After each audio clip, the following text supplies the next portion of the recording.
Bonjour mes délicieux co-créateurs, c'est Lilou, je suis à Lyon aujourd'hui et puisque je suis à Lyon, je devais absolument rencontrer et revoir et interviewer le docteur Chambon. Bonjour Olivier. Bonjour Lilou. Comment vas-tu? Très bien. Depuis Paris, je crois, la dernière fois qu'on s'était vu, c'était près du stand Mama. Le salon du livre pour la sortie du livre Le chaman et le psy.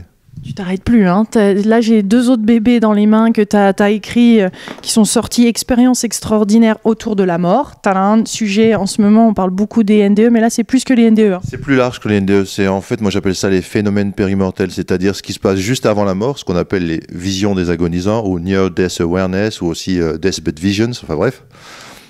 Les expériences de mort imminente, ça c'est pendant. Et après la mort, les contacts avec les défunts, soit spontanés, soit induits par des médiums ou par EMDR. Donc j'essaye de voir dans ce livre, enfin je montre les points communs de tous ces phénomènes, comme si en fait il s'agissait d'une seule et même expérience, mais vue à différents moments, sous différentes facettes. Et à la fin du livre, je mets en annexe justement toutes les données scientifiques vraiment qui appuient ce qui a été dit dans l'interview et qui montrent vraiment que l'hypothèse selon laquelle la conscience est indépendante du cerveau, elle n'a pas besoin du cerveau, le cerveau a besoin d'elle par contre, est beaucoup plus validée que l'hypothèse matérialiste jamais prouvée, comme quoi la conscience serait produite par le cerveau et que le jour où le cerveau meurt, la conscience s'éteint. Là, tous les faits vont à l'inverse, c'est-à-dire vraiment, c'est une hypothèse spirituelle qui est validée par la science finalement. Donc ce qui est fou, c'est que toi, quand même, tu es un psychothérapeute, donc tu es quand même ancré dans la science, hein, et tu es sorti de là. Voilà, oui, non mais c'est vrai, moi je suis docteur en médecine du coup, hein, et psychiatre, donc une spécialité médicale, et j'ai commencé ma carrière de manière, on va dire, typique, hein, donc avec un apprentissage ou un conditionnement matérialiste. Et puis après, disons que je me suis intéressé, comme j'étais psychiatre, aux psychothérapies, mais pas seulement à une psychothérapie, comme faisaient beaucoup de mes confrères à l'époque, de se spécialiser. C'était la leur qui était bonne et les autres n'étaient pas bonnes. Et très vite, je me suis mis dans une sorte de mouvement intégratif, éclectique. Donc je me suis formé à plusieurs approches. Et j'ai essayé de voir les facteurs communs des différentes psychothérapies. Ça avait donné lieu à un livre qui maintenant en est à sa 3e édition, qui s'appelle Les bases de la psychothérapie, où justement je présente de manière pratique ces fondements que tout bon psychothérapeute, quelle que soit son école, finalement utilise. Mais ça, c'était avant que je m'intéresse justement aux états modifiés de conscience, au chamanisme, c'est-à-dire ça restait une intégration des thérapies orthodoxes habituelles, en gros appartenant aux 4 grandes classes qui étaient donc les thérapies humanistes, Gestalt, Rogers, thérapie comportementale et cognitive, thérapie analytique brève ou psychanalytique brève, et puis j'en oublie une, la thérapie familiale systémique. Voilà. Donc j'avais intégré tout ça, j'avais bien sûr repris des travaux américains à l'époque, mais aussi mes propres expériences, et avec le professeur Marie Cardin, on avait fait ce livre, Les bases de la psychothérapie. Et ce qui a fait un tournant, on va dire, dans ma carrière, pour en arriver à m'intéresser à des sujets comme ça, donc il y a ce livre, et puis celui qui représentait Psychothérapie et chamanisme, voilà, qui là est un manuel pratique pour intégrer vraiment les points de vue chamaniques, les pratiques chamaniques, les méthodologies et les points de vue chamaniques avec des thérapies modernes, on va dire, mais quand même qui utilisent les états modifiés de conscience ou qui utilisent le corps. Parce que c'est vraiment le point commun entre le chamanisme et les psychothérapies intégrables avec le chamanisme, c'est qu'elles passent par des états modifiés de conscience, par des visualisations ou de l'imagerie, par l'utilisation du corps. Et donc dans ce livre, je montre comment on peut, pratiquement, il y a plein de procédures pratiques, comment on peut intégrer pratiquement donc les différentes techniques chamaniques, c'est-à-dire recouvrement d'âme, extraction chamanique, voyage dans les 3 mondes chamaniques, monde d'en haut, monde d'en bas, monde du milieu. Qu'est-ce qu'il y a encore d'autre? C'est déjà pas mal. Comment on peut intégrer ça? Travail avec de psychopompes, avec les défunts. Comment on peut intégrer ça avec des techniques comme l'imagination active de Jung ou le réveil dirigé de Dessoil, le focusing, qui est une méthode qui travaille sur le corps, de Genlin, le TIPI, ou TIPI, de Luc Nicon, qui est une nouvelle méthode émergente en France, mais qui est vraiment très bien, quoi. La cohérence cardiaque, l'hypnose, l'EMDR, et j'en oublie sûrement encore. Tout se rejoint alors. Hein. Ah, on peut faire en sorte, quand on travaille au niveau de l'âme, moi j'appelle ça le monde du rêve, l'âme. C'est la même chose, hein. Quand on travaille au niveau du monde du rêve, avec ces différentes méthodes, oui, on agit pareil, comme je disais tout à l'heure pour les phénomènes périmortels, on agit sur les différentes facettes d'un même phénomène. La présence de l'âme, son incarnation, ou sa dissociation, sa désincarnation en cas de traumatisme ou en cas de problème du corps. Et son lien avec l'esprit, parce que dans le livre, j'ai un chapitre théorique qui est très important, parce que vraiment, pour moi, il m'a éclairci ma propre pensée quand je l'ai écrit. Hein, Laurent Hugli disait toujours, on écrit les livres qu'on aurait aimé lire, hein, en fait. Et là, j'ai fait vraiment dans un chapitre de ce livre, Psychothérapie et chamanisme, j'ai fait un chapitre sur la différenciation entre ego, âme et esprit avec un grand E, c'est-à-dire l'esprit unique. En fait, dans beaucoup de traditions mystiques ou chamaniques, hein, on retrouve le grand esprit, l'univers, le grand tout, le Wakantanka, en fait, on peut l'appeler comme on veut, qui finalement est un vide plein, ou une infinie mer de possibilités qui s'actualisent non selon les consciences qui naviguent dessus, on va dire. Et cet esprit se différencie en âme. D'ailleurs, ce qu'on appelle les esprits avec un petit E dans le chamanisme, ce sont des âmes en fait, ce sont des équivalents d'âmes, c'est-à-dire des parties du grand esprit qui se sont différenciées. Alors qu'ils se différencient soit dans un monde non physique, comme les esprits des chamans ou ceux qui sont défunts après plus tard, qui sont désincarnés en fait, ou des esprits qui s'incarnent en âme, qui vont s'incarner ensuite dans un corps. Donc ça, c'est les humains, entre autres, ou les animaux, ou les plantes, parce que dans le chamanisme, ou dans l'hypothèse spirituelle, tout a une âme. Et donc ces thérapies, donc ces psychothérapies qui sont intégrales au chamanisme, travaillent vraiment dans le monde du rêve, dans le monde de l'âme. Et après, il y a le corps. Et le corps a sa relation, dans ce cas-là, au grand tout et à l'âme. Le corps est habité par l'âme. Le corps lui-même a une intelligence ou une âme. Il y en a d'ailleurs qui différencient l'âme du corps et l'âme de l'être humain. Comme si, on va dire... Enfin, là, je ne dis pas que c'est la réalité de la réalité, mais bon, comme si le corps était une sorte d'animal et que finalement l'être humain vient posséder un animal en installant son âme à lui dedans. Bref, on n'est pas obligé de croire ça. On peut simplement prendre l'hypothèse, on va dire... comme quoi l'âme vient habiter le corps et le mouvoir avec son souffle, hein, le fameux pneuma au psyché, quoi.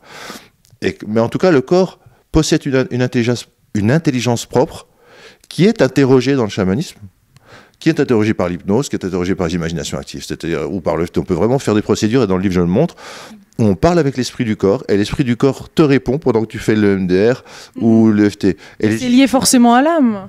Ah, c'est forcément lié à l'âme. Il y a une communication âme-corps qui existe. Tout à fait. C'est obligé. Bah, c'est obligé, c'est-à-dire que bon, là c'est un point théorique comme un peu épineux, hein, ce qu'on est en train de soulever, parce que je te dis, soit le fait de dire qu'on est une âme qui possède un esprit animal qui est sous forme de corps, ou bien de dire que c'est juste l'âme qui habite et qui meut le corps, bon, ça j'en suis pas encore à savoir les exactitudes des faits, mais ce qui est sûr, c'est très intéressant pour la pratique de différencier la personnalité, l'ego, qui elle est faite pour opérer dans la réalité matérielle, quoi, pour la survie, pour obéir aux codes sociaux, pour pouvoir comme s'adapter au minimum à notre monde matérialiste ou matériel, les deux. Par contre, l'âme est vraiment nécessaire parce qu'elle est au-delà de l'ego. C'est-à-dire qu'on peut faire 3 cercles concentriques. Il y a un grand cercle qui est celui de l'esprit, qui contient un cercle moyen qui est celui de l'âme, et à l'intérieur, il y a un petit cercle qui est la personnalité. C'est-à-dire qu'il y a vraiment une suprématie, un ordre de créateur ou de création. Le cercle supérieur crée le cercle inférieur, crée le cercle moyen qui crée le cercle inférieur. On va dire l'ego est subordonné. L'ego, c'est un peu, on pourrait dire, l'âme qui arrive dans le corps, dans la réalité matérielle, c'est un peu scratché, comme un vaisseau spatial se scratcherait, puis qui a du mal à retrouver tous ces morceaux, qui doit se reconstituer autour de notre vie, où on doit spiritualiser la matière ou matérialiser l'esprit. Et donc finalement, toute notre vie, on repasse par là à retrouver les fragments d'âme peut-être qui sont partis avec les traumatismes de la naissance, les traumatismes de l'éducation, toute la vie qu'on nous oblige à vivre, qui n'est pas une vie juste pour l'âme, on va dire. Contrairement, pour dire d'un exemple, dans le chamanisme, dans les peuples chamaniques, faire attention à ses rêves, c'est extrêmement important. Si on ne fait pas attention à ses rêves, on a une perte d'âme. Nous, dans notre monde matérialiste, est-ce que tu crois qu'on apprend ça à nos enfants, de recueillir les bouts de rêve et puis de les honorer en les incarnant par des rituels ou par des actions concrètes dans la réalité? Donc bref, cette âme, elle est forcément un peu dissociée. Elle a forcément été un peu perdue au cours de son incarnation dans notre corps. J'ai une question parce que quand même, tu reçois beaucoup de personnes ici. Là, on est dans ton cabinet. Donc, qu'est-ce que tu te rends compte de quoi sur la société, sur les blocages? Ou est-ce qu'il y a des points communs comme ça que tu retrouves entre ce qui nous permettrait d'accéder plus à cette âme, à cet esprit? Qu'est-ce qui nous manque dans notre société? Ou est-ce qu'il y a un diagnostic un peu général? Ah ben, de toute façon, pour retrouver son âme, c'est clair qu'il vaut mieux déjà la chercher. Donc c'est clair qu'il vaut mieux un jour se dire, matériellement, et ça j'en vois tous les jours dans mon cabinet, des gens comme ça, matériellement, j'ai tout pour être heureux, j'ai tout réussi. Pour un homme, admettons l'homme de 50 ans, j'ai une super femme, mes enfants, géniaux. Puis ils sont dans les grandes écoles. On va tous les ans, 2 semaines à Hawaï ou 3 semaines en vacances. J'ai 2 grosses voitures, dont une voiture de sport. Je suis dirigeant de mon entreprise et tout marche bien. Mais je suis malheureux comme les pierres. Donc j'ai compris que ça ne servait à rien, tout ce qu'on m'avait dit qu'il fallait que je fasse pour être heureux. Et là, les gens, donc forcément, sont appelés à se dire, bon, il y a peut-être autre chose. Il y a peut-être un au-delà de la matière, du visible, de l'ego, des réussites, des performances, de l'avoir. Et là, forcément, j'utilise avec eux des méthodes qui vont les conduire dans leur monde du rêve ou dans leur monde de l'âme. Mais et c'est pas de la manipulation, c'est sans leur dire. Parce que si je dis à ces gens-là, on va faire de la thérapie spirituelle, ils vont, parce qu'ils ont, pour eux, c'est complètement hors de leur monde. Donc je leur fais découvrir cette partie d'eux qu'ils ignoraient. Et ça, c'est drôlement important. Donc c'est vraiment, mais pour les personnes qui n'ont pas accès à ces thérapies ou ne le font pas, ils sont chez eux, est-ce qu'il y a un mal, est-ce qu'il y a, il y a quelque chose en fait qu'on a vraiment, on a pris un virage dans notre société, en effet le virage du matérialisme, et c'est jamais assez, on n'en a jamais suffisamment, mais il y a bien des portes à cette âme, il y a bien des choses qu'on peut faire, une fois qu'on a réalisé que l'âme est là et on a envie qu'elle soit plus présente au quotidien, qu'elle nous guide et qu'elle nous parle. Les gens, souvent, ils découvrent qu'ils ont une âme parce qu'ils font des rêves extraordinaires. Ils reçoivent des informations avec une véracité, une vivacité, et qui les marque. Donc ils disent, tiens, je suis en rapport avec un plus grand soi, avec un grand S. Mais il y a aussi le fait que maintenant, on est vraiment en train de virer de paradigme. Hein. Quand on voit le succès de l'INRES, qui est l'Institut national de recherche aux expériences extraordinaires, qui réunit maintenant plein de médecins, de scientifiques, de psychologues, de psychiatres de haut niveau, enfin je veux dire, qui sont tous là pour valider le fait qu'il y a vraiment quelque chose d'intéressant à chercher, à trouver. En fait, l'INRES, elle s'occupe de l'âme et de ses aléas aussi, hein, ou de l'esprit. Bon, c'est pratiquement, ils ne peuvent pas dire ça comme ça, mais voilà, c'est vrai. Et les gens reviennent beaucoup maintenant à ces méthodes, parce que si tu regardes le nombre de gens qui s'intéressent au chamanisme, le nombre de gens qui s'intéressent au yoga, le nombre de gens qui s'intéressent à la méditation, mindfulness, pour ne citer que ces méthodes maintenant connues du grand public, bah c'est quoi? C'est des méthodes qui te remettent en contact avec un au-delà de l'ego, donc avec l'âme ou avec l'esprit. Donc il y a quand même des voies d'accès maintenant qui se sont multipliées pour que les gens sachent que, voilà, ils peuvent aller au-delà. Et ces pensées, ou quand on a ces autres pensées de l'ego qui sont présentes, quelqu'un, quand on se sent un petit peu emprisonné dans ses peurs, qu'est-ce que tu recommandes? Déjà, il y a des choses, parce que je sais que tu es en plein développement et puis j'ai envie d'entendre plus de ton actualité et tout ça, parce que c'est vrai que des fois on a l'impression, c'est comme si c'était des bouts d'âme qui étaient perdus et qu'on était un peu comme ça, on est à 50% en fait présent, même des fois très peu. Et c'est marrant d'ailleurs parce que avant on disait on a 50% des pouvoirs de notre cerveau, on était dans une sorte de augmenter les performances, et maintenant on dit qu'on n'est qu'à 50% de l'âme, donc on est plus dans la qualité, on recherche autre chose que de la performance. Alors c'est vrai que parfois l'âme apparaît dans des thérapies à des moments où on s'y attend pas du tout, et c'est bien d'ailleurs comme ça, puisque les gens n'ont pas à ce qu'on leur propose forcément une thérapie spirituelle, parce que ce serait un peu venant de l'extérieur, un peu imposé, ça marcherait pas. Je m'explique. Là en ce moment par exemple, je suis en train de découvrir quelque chose qui va être probablement la dernière partie, on va dire, enfin la dernière partie, c'est prétentieux, mais de mon développement personnel. Je m'explique encore. Donc j'ai étudié beaucoup de thérapies, à la fois les thérapies orthodoxes, puis des thérapies en état modifié de conscience, etc. Et je m'étais toujours dit, il manque une corde à mon arc, c'est l'approche du corps, ce qu'on appelle les thérapies psychocorporelles, ou la psychanalyse corporelle, et qui en France prennent différents noms. On appelle ça thérapie reichienne ou néo-reichienne, ou végétothérapie, ou psychologie biodynamique, pour ne citer que celle-là, ou la bioénergie, enfin. Et donc j'ai commencé à la fois une thérapie, avec une thérapeute expérimentée qui m'emmène dans des endroits où je ne connaissais pas, dans mon corps, et dans ce que mon corps a comme mémoire, et comme bout d'âme qu'il avait un peu perdu, des souvenirs, des émotions, des contractions, des inhibitions, quelque chose qui le coupait de lui-même, de son âme. Je me forme aussi pour devenir thérapeute dans ce genre d'approche, dans un groupe didactique. Et là, je me rends compte qu'à chaque fois que ma thérapeute m'amène un peu plus loin, il y avait des parties de moi que par la souffrance, par l'éducation, par les mécanismes de défense habituels, j'avais mis de côté, quoi. Et quand ils reviennent, c'est vraiment typique de l'âme, énergie et information reviennent. Information sous forme d'images, de souvenirs, de sensations, et énergie sous forme comme un sentiment de complétude. Et moi, j'appelle ça vraiment recouvrement d'âme. Et je peux en parler parce que justement, bon, moi je me suis formé au chamanisme, enfin avec la FSS, la Foundation for Shaman Studies. J'ai fait tous les séminaires, puis j'ai fait la formation de 3 ans que propose Michael Larner, mais en Suisse alémanique, là c'était pour Européens. Et au cours de cette formation, j'ai eu plusieurs fois des recouvrements d'âme. Et ce qui m'a vraiment amusé et surpris, c'est que ce que j'ai vécu avec des chamans qui faisaient des recouvrements d'âme sur moi, on m'a proposé pratiquement le même genre d'exercice sous forme de ce qu'on appelle les acting, en thérapie reichienne ou les systems, bref, peu importe. Et dans lequel j'ai vécu, par des mises en scène physiques, isomorphes, enfin identiques pratiquement à ce que j'ai vécu dans la séance chamanique, le même genre de phénomène, énergie, information qui reviennent. Donc je suis persuadé que vraiment, creuser le corps, ça amène à l'âme. Mais alors ça veut dire que tu vivais une deuxième fois, tu n'avais pas complètement recouvert cette partie-là, si tu le revivais dans une autre type de session où ça faisait partie de... Alors c'est vrai que le chamanisme et ses méthodes ont en commun de passer par le corps, d'utiliser le corps.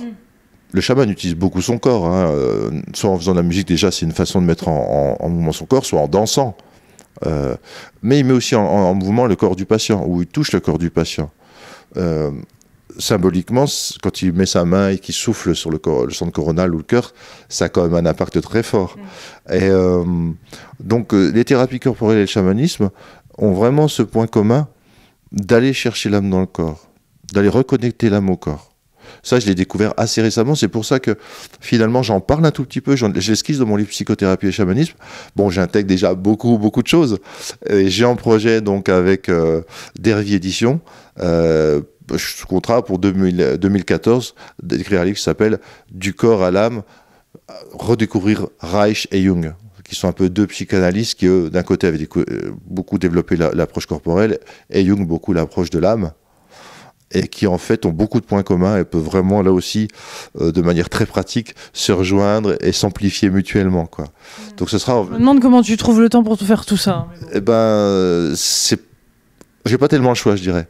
C'est-à-dire que pour le livre Psychothérapie et chamanisme, j'en avais tellement bavé pendant 1 an et demi pour le faire, ouais, celui-là, tellement que je disais, je sais pas si c'est lui qui va, lequel des deux va achever l'autre en premier. Si c'est moi qui vais l'achever ou c'est lui qui va m'achever. Et je me dis, j'écrirai plus le livre, c'est plus possible.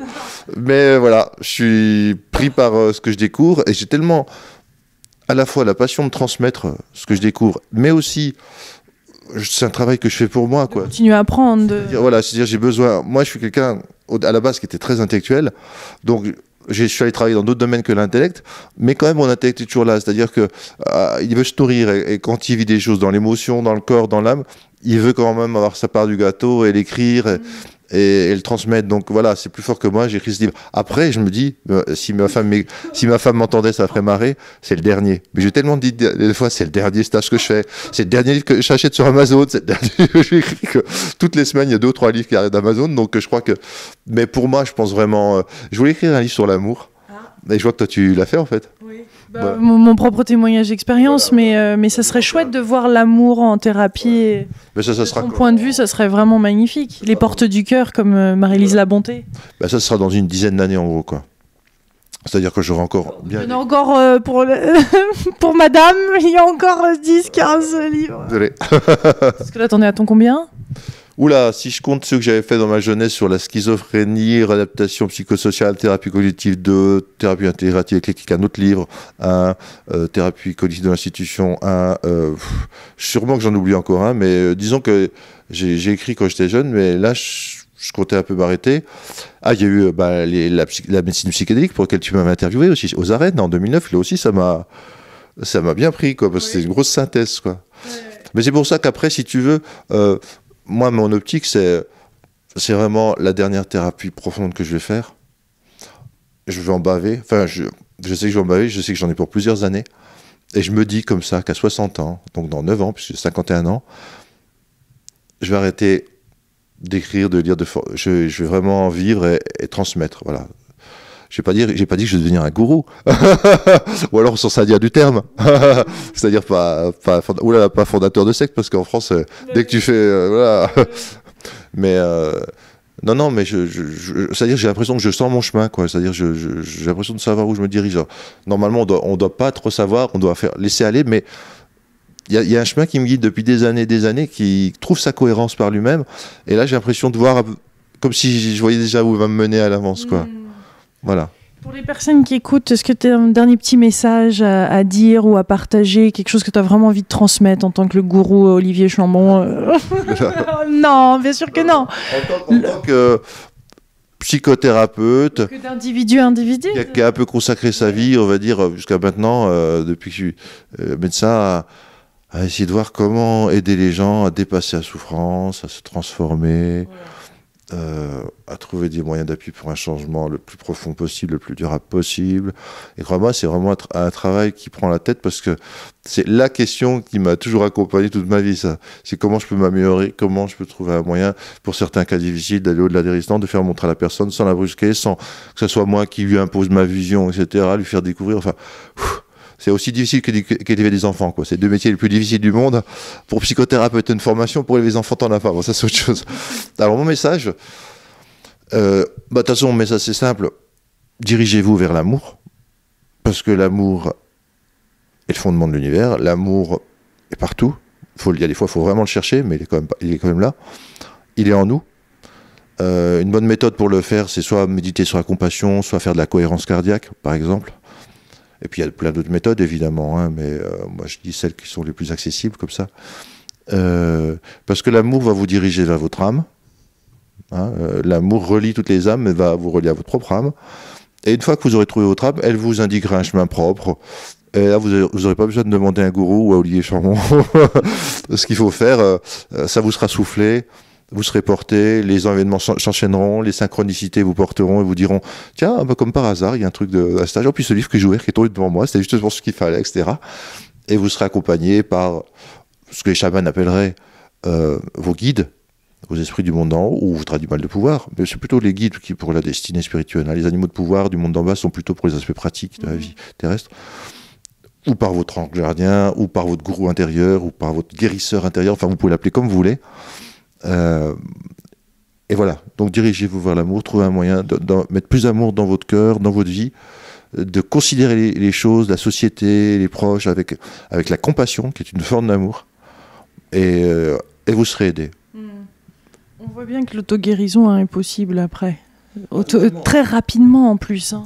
On se retient intellectuellement, on se retient du miracle quotidien en fait. Totalement. Comme l'univers est une entité consciente et aimante, dès qu'on se relie à l'univers, notamment en se reliant à notre âme, il nous aide, il nous guérit, il donne des informations. On va dire, aime l'univers et l'univers t'aimera, quoi. Et dans le chamanisme, il y a beaucoup d'amour qui est envoyé quand on travaille dans le monde du milieu, ou sur les plantes, ou sur les animaux, etc. Et les plantes et les animaux te renvoient de l'amour. Enfin, c'est bizarre, il y a vraiment un flux, quoi. Comme si, en regardant avec intention positive une plante, celle-ci te regarde aussi avec son intention positive, et il y a un dialogue qui s'élabore, mais c'est vraiment mu par l'amour, en fait. Par le souci vraiment de préserver la vie, de l'aider à se développer. C'est comme si on était psychothérapeute. Les chamans, c'est les psychothérapeutes du monde, quoi, du monde entier. C'est pas seulement des humains. Magnifique. Ben, merci de cette délicieuse conversation. Merci. Plein de bonnes choses à toi. Puis on se retrouve à Marseille, hein, aux deuxième rencontre des expériences de mort imminente, début le 9 et 10 mars, ouais, voilà. À Marseille. À bientôt, Olivier. Merci Hello pour l'interview. Au revoir. Plein de bisous, mes délicieux co-créateurs. Merci de partager cette vidéo. Je vous embrasse fort. Au revoir.